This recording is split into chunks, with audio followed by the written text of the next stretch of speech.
Hello everyone! Welcome back to another 2v2 battle here with me and Surreal. I am playing as Bretonnia, Surreal is playing as the Beastmen, and we are facing off against an Empire player and a Greenskin player. My army here, we have a front line of the Spearmen and Arms. We have, I think, 3 men at arms with the ones with the pole arms. We have 2 Knights of the Realm, 2 Pegasus Knights, 2 Paladins on Pegasus, a Damsel on a Mount right there, and then of course King Lewin on his Hippogriff. And I believe that is my army, yeah.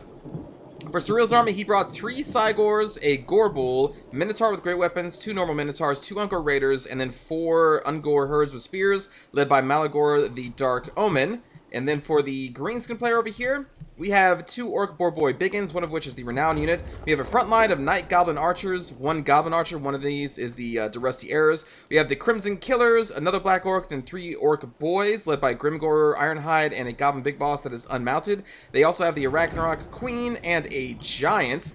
Then for the Empire player, we have the Silver Bullet Handgunners, magical damage. We have a group of handgunners here, then Sterling's Revenge Free Company, group of Quarrelers behind them as well. We have a Hellstorm Rocket Battery, 2 Flagellants, 2 Halberdiers, 2 Greatswords, a Spearman, and a Swordsman here, and then a Witch Hunter, a Empire Captain, and Volkmar the Grim, all unmounted in the forest, and they have the Royal Altdorf Griffites next to them. Maybe that is it. So I brought the Royal Air Force here from Bretonnia, expecting to fight against Karl Franz, an Amber Wizard, and a Manticore, which is very common to see in the Empire, but they didn't bring that. They didn't bring that at all, so I have a lot of Air Force that is now kind of free to just go where they want to. And I'm going to go where I want, because I'm King Lewin, and I do what I want. That's what King Lewin says. It's a very famous Bretonian quote. Moving our army up here. Gonna spot the silver bullets here. So we're gonna take advantage of a situation presented to us here. They moved their ranged up really far. Really far. And I also outranged them with my 4 peasant bowmen, which I don't know if I mentioned, but I have 4 peasant bowmen. So we're just gonna kind of come down here and try to do as much damage to these handgunners as we can. You see the Hellstorm Rocket Battery is firing at, I think, my Knights? Yeah, they're firing at my Knights of the Realm right now. So the plan here, since they do have some cav, and I expected they had some cav hidden in this forest, I'm going to actually leave my Knights of the Realm in the back of our formation to try and protect my 4 peasant bows, while my Pegasus Knights and my Air Force is going to be going out here to cause some issues for our enemy players. Now, what's kind of crazy here, I'm going to slow it down for just a moment. Just to remind you that in the last patch, they buffed up the Beloved Son of Bretonnia so that it no longer is only procced when the leadership is wavering, but it's always active as long as leadership is above 50%. According to the tooltip, I have been told that you actually have to bring it above 80%. I'm not entirely sure though. But anyway, Beloved Son of Bretonnia, plus 8 attack, plus 12% weapon damage, charge bonus, and immune to psychology for the entire army as long as you keep his morale up. So for this Paladin, you can see Beloved Son of Bretonnia. For these Men-at-Arms, Beloved Son of Bretonnia. Knights of the Realm, Beloved Son of Bretonnia. So your entire army is immune to psychology, which is insane that these like 300 cost spearmen are now rolling with like a 33 attack, increased weapon damage, immune to psychology. It's insane. As long as you can keep the health, or I'm sorry, the morale of King Lewin up, like it's crazy. And I don't know if they just did this kind of like as a like little bandage, like, okay, look, I know we don't have Bretonians finished yet, so we're just going to give them this insane buff that I don't even think they honestly needed. I'll take it, I guess, but it's crazy. Pegasus Knights, Beloved Son of... Actually, they don't have the... What? Why don't you have the Beloved Son of Bretonnia? That's odd. Anyway, that's really weird. Anyway, let's keep playing this replay. So King Lewin is going to be chased by the Royal Altdorf Griffites who came out of the forest. I dropped the Sword of Corone here, and I'm just trying to get him out of the situation. I'm bringing up my peasant bows, and the Pegasus Knights are going to come down here along with, I think, a Paladin. And we're just going to take this engagement because we got caught with the king. We can't leave him to die. So we're just going to go down there. So our Pegasus Knights and Paladin are going to keep them busy as King Lewin is going to then chase off these Sterling's Revenge Free Company with his Sword of Corone ability on. And you can see the 4 peasant bows. Even though the Griffites are heavily armored, the 4 peasant bowmen of Bretonnia is a lot of fire to take. So you can see they did manage to rout off one of our Pegasus Knights, but that is a very good sacrifice to try and shut down these Royal Gryphites. I will take that any day of the week, especially since we have so many more flying units around. And you can see the melee force of the Empire player is now trying to corral around King Lewin and keep him pinned to the ground, but we're not going to let that happen. And it was at this point that when we kind of crushed initially the Empire's player's ranged ability, he or they quit the game. They left the game. Which honestly, listen, I don't want to talk trash about the player, but moving your ranged components in front of a Bretonnian army with a bunch of flying with no backup is not the best move, so maybe the player leaving actually turns out for the best. I don't know. Probably. Anyway, we'll get to the Greenskin combat with Surreal here in just a bit. Throwing up our men-at-arms here to try and help our Paladin out, who is just totally surrounded and also engaged against the Empire Captain. This is not a fun time at all. And back here, my Knights of the Realm are trying to fend off these two Orc Boar Boys that were getting into our backline. Again, this is what I wanted my Knights to do. I wanted them back here just to protect it against rear charges, so that's what they're doing over there, and they're going to die. But that's, I guess, fine. And I kind of have my flying force all over the place. I'm just trying to shut down archers over here, archers over here. You can see the Pegasus Knights trying to just do damage they can against these Night Goblin archers over there, while the Spearmen and the Men-at-Arms are just going to hold off against all of this Imperial infantry. This Man-at-Arms is going to get crushed just because they were overwhelmed by, great swords and Empire Captain and Halberdiers. But in the meantime, our flyers are trying to take out all of their backline, and there's a lot of backline to take out. We have this Witch Hunter, we still have the Stone's Revenge up, who we're going to get into here with this Paladin. We still have handgunners nearby. So many things to shut down. And I think Volkmar the Grim is up here. Yeah, so Volkmar the Grim is up here, so I'm going to stick King Lewin on him. King Lewin is going to easily win this fight in a duel with Volkmar the Grim. Well, it may take a little bit, but he is going to win that pretty one-sidedly. This giant pierces through my lines and gets into my peasant bows. I'm going to realize this pretty quickly, and I'm going to pull back my bows here in just a moment. Then we're going to focus down on the giant. My other Knights of the Realm are now over here to try and shut down the remaining Orc Boar Boy Biggins. I threw in a Man-at-Arms group as well to try and protect Surreal's Ungor Raiders back here. So, both of my Knights of the Realm are basically gone, but we destroyed a renowned Broken Testimov and an Orc Boar Boy Biggin. Knights of the Realm are pretty cheap, so I will actually take this trade. We destroyed this renowned unit. Our backfield is now safe from enemy cavs, so I think that's more than good. Oh man, I don't know who you're beating up, probably Peasant Bowman, that poor Bowman. So yeah, we're going to reposition here. The giant is not going to follow us. I'm not sure who he's bringing down at, maybe the damsel. But we're going to then fire our bows at this giant and just kind of destroy it. Look how fast that health goes down. The giants are not heavily armored, and the Bretonnian bowmen are pretty good. Then over here, remember that fight against Volkmar? It's still going on, but he has been broken for, I don't know, 30 seconds and will not die. Listen, he will not die. I guess King Lewin is rolling ones with every single attack that he's doing because, damn it, I'm going to be chasing him like back here. He just refuses to die, and it's infuriating.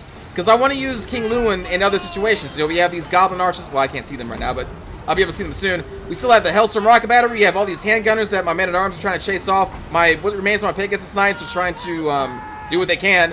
Paladin trying to shut down these cross. Like, there's a lot of stuff to still shut down, but I want to give them that penalty to morale by killing their leader, but he won't die! He just won't die! He's like 2 hits away, but he just won't die. So eventually I'm just going to say, you know what, forget this, we're going to come back and deal with other situations, but you can see I'm actually still chasing right now. At some point I stop doing this, and I just get so infuriated, and I go off and I attack like a handgunner or something. Anyway, the infantry fight here is actually kind of going strong for the Imperial player. I guess I threw in my damsel at some point. I don't remember doing that, or maybe she just got caught. So she is currently routing. I have one Man-at-Arms group back here. We still have our Peasant Bows, and they're going to be able to fire into this clump of Imperial infantry soon-ish. My Knights of the Realm, what is left of them, I think they may be dead. There they are. They're routing off right now. I think I had them engaged, I think against some kind of Orc boys or something. So the Spearmen and the Men-at-Arms over here are just going to try and hold this clump together, while the Peasant Bows are going to, I guess, pull back a little bit more, and then they're going to fire into this clump. King Lewin is finally no longer trying to attack Volkmar the Grim, so of course he comes back from routing, because of course This dude just won't die, and we're trying to rout off the Hellstorm rocket battery, and then I think we get into some more of these handgunners. Spearman and a paladin are going to double team this crossbowman, and they are going to fall pretty quickly. And there you can see the 3 Bretonnian peasant bowmen over here are now going to be firing into this giant clump of Imperial infantry, and they're just going to take a massive beating. Also, these Cygors nearby are not going to be helping their situation at all. That's a little bit of a friendly fire, but that's okay. That's okay. That's also friendly fire. That's okay. So yeah, you can see that Cyril actually has 4 Cygors out now because he summoned one with Malagor, the Dark Omen. King Lewin, I think, is still just kind of in their backfield, harassing them here and there. Oh, right. I went after the Witch Hunter next, is what I did right here. Just trying to shut down their leadership at this point. And I don't know, my paladins are somewhere. I think one's actually routed off over there somewhere. I'm not sure. There's the other one. Still just dealing with these handgunners and the, is that Sterlings? Oh, that's Silver Bullets. My paladins and my Pegasus Knights, for the most part, were dealing with either goblins or handgunners throughout most of this battle. Just trying to keep them shut down as best as we could. And you can see the enemy army is starting to run for their lives. The Witch Hunter does come back for rounding, so we're going to assign King Lewin on him again. And that's a fight that the King Lewin can easily win. Volkmar the Grim has managed to actually regenerate a lot of his hit points back at this point, but there's a Gorbel right there, so he's dead, probably. I'm just going to assume, because it's a Gorbel. And there we go, we finally get a shatter along the enemy lines, so let's actually watch this again from Surreal's perspective, but good game to our opponents. Well, good game to the Greenskin player. Even if you're losing, don't leave your teammate. That's it, lads. Keep fighting. So in this fight, Surreal did not really bring much of an infantry corps because he invested so much with the Cygors. So I tried to position my army in a way that I can assist him with my spearmen and my men-at-arms in this fight. Because Ungor Raiders are not a very solid frontline troop. So I'm going to try and help him here and there as best I can. Also, scouting out all these Night Goblins was helpful with our Pegasus Knights.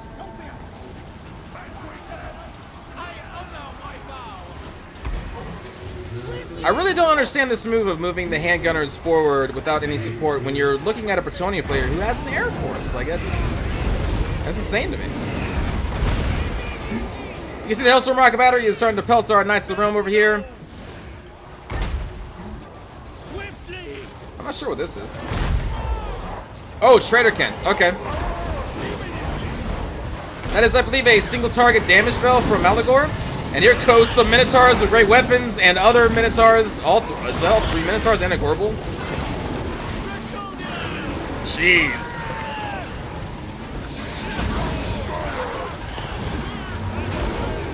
That has a lot of damage potential on this Arachnarok. But here comes the counter with the Crimson Killers, who also is now being hit by Devolve.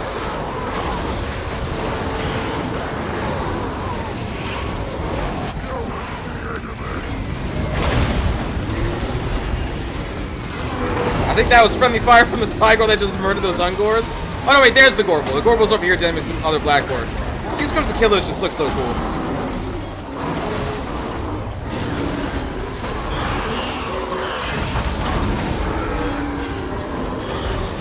You see the Knights of the Realm engaged with the War Boys back there. The Arachnarok is still sitting pretty with a high amount of hit points there. Did not care about the Minotaurs, so it looks like Cyril's going to pull out the Minotaurs and instead just strike the rest of the Orc line, who's fighting their Ungor Raiders and some of my Spearmen. We also have Curse of the Midnight Wind, I'm sorry, over here to assist in Cyril's fight.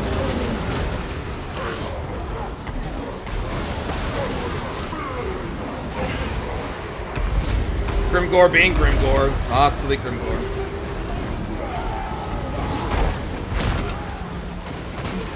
And the Orc boys, especially with the Beloved Son of Bretonnia, they actually, I think, are outclassed by basic spearmen here.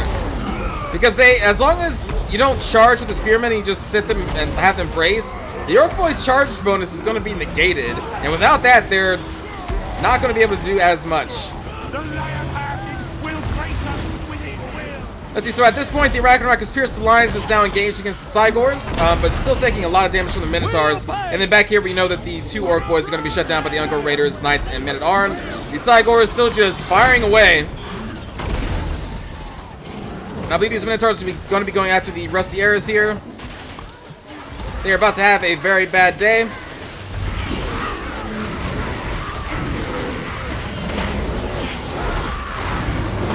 A very, very bad day.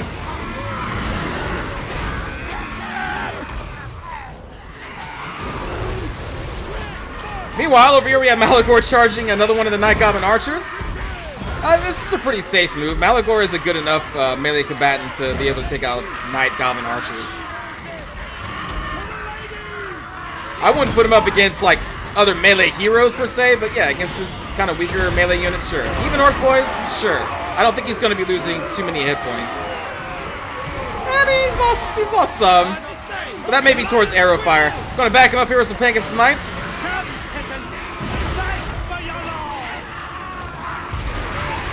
You see the Minotaurs chasing off the Rusty Arrows back there. The Ragnarok Queen, I think, is about to fall. Yeah, here she is. She did do a lot of damage to this Cygor, but the Minotaur is just non-stop assaulting of her. She is going to, well, it's going to end with her death, I think, or at the very least the routing. Over here, Grimgor has just been having a ball, just killing Ungor herdsmen for the most part. There she goes. Now she's going to be routing. Now he's going to try and finish the job that the Ragnarok Queen started. So many giants. Look at all these giants. The Cygor still does a decent amount of damage in melee. And with these Minotaurs nearby, that's a tough fight even for Grimgor, man. To be alone like that? Let's see. The other Minotaurs just kind of swung back up here to assist Malagor, the Dark Omen, in killing the Orc Boys and these Night Goblin Archers. Also got the Goblin Big Boss, too. Now, if you do not mount him on a spider, he doesn't have any poison damage, so the Goblin Big Boss kind of loses a lot of his utility, I think, if you do not have him mounted on a spider. I think you should always bring the Goblin Big Boss on a spider. It's so good. Or at least better. So yeah, this is a lot of punishment for Grimgor to take on his own. It looks like we also haven't done the Traitorkin spell on him. Is that what's going on there? I think it's over now, but some kind of bad spell was put on him. Does get some backup from the Imperial Halberdiers, though. Minotaurs against Flagellants.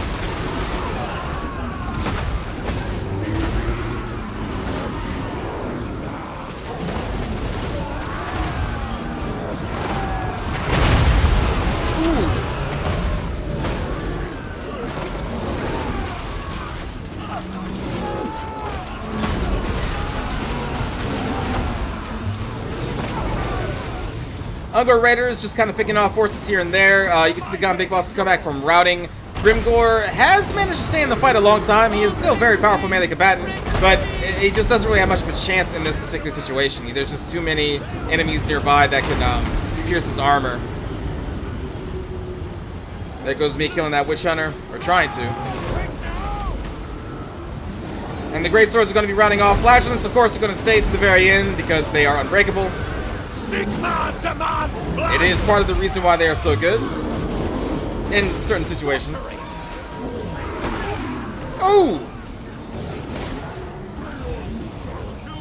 And then Grimgor is over here trying to run away from all the Minotaurs.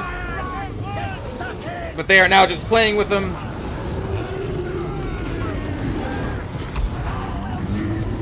Poor Grimgor. He's a big orc, but Minotaurs are bigger. I think for the most part that is going to be the battle here. Malagor actually in melee with Vokmar the Grim and losing. Oh, but then a Gorbul comes. And well, you know, this fight's over. Then more minutes than all of his pals come. Oh boy. Again, good game to our opponents there. King Lewin netting 74 kills, as the king does. Paladins did pretty good. Frontline did amazing. Look at all those kills the Frontline got against Orc Boys, you know, Great Swords. Well, I don't know how many Great Swords died to them, but Still, that's an insane amount of kills for spearmen. Basic spearmen, these things cost 300, 350, something like that. It's so cheap. Man. Man, the Beloved Son of Bretonia is just really good. It's really good. Men-at-Arms also did, for the most part, pretty well, except for this group. They were the ones holding on the right flank at the beginning of the battle, so they just kind of collapsed under all that weight of enemy infantry.